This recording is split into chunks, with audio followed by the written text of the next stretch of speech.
এই বলতে অতিরিক্ত ভয়ের বিষয় সব বিষয়, যেসব যেখানে সেখানে বোমা যদি এভাবে থাকে তো আমাদের সাধারণ মানুষ যারা যারা কাজের সাথে যুক্ত বা এখানে যে জায়গায় বোমটা উদ্ধার হচ্ছে সেখানে সকাল থেকে সারা দিন পর্যন্ত এখানে বাচ্চারা খেলাধুলা করে, কারণ এই যে সব কাঠের যে বর্দা মর্দাগুলো থাকে তারা কুড়াই জ্বালানির জন্য, বা অনেক বকরি ছাগল এখানেও চড়তে আসে।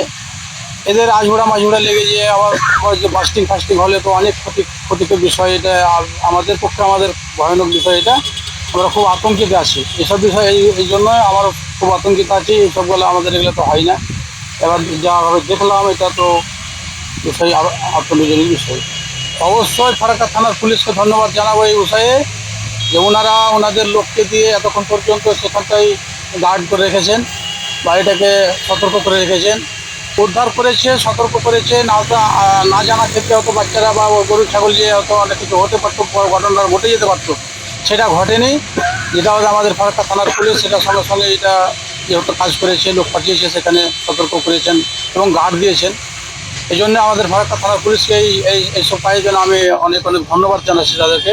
এরকম ভালো কাজের জন্য আরও যাতে ভালো কাজের জন্য তারা যেন এগিয়ে যায়, আমাদের সাধারণ মানুষের যাতে আতঙ্কটা যাতে না ঢুকে, এই কাজের জন্য আমি আশা করি যে আরও পরবর্তীতে যাতে সে ধরনের না হয়। কোথাও কোথাও যদি কোনো রকম এরকম ইঙ্গিত থাকে এই ধরনের নেওয়া স্টেপ নেওয়া, আমাদের থানার তরফ থেকে যারা যে আইসি বা করেছেন এনাকে আমি অনেক ধন্যবাদ জানাই।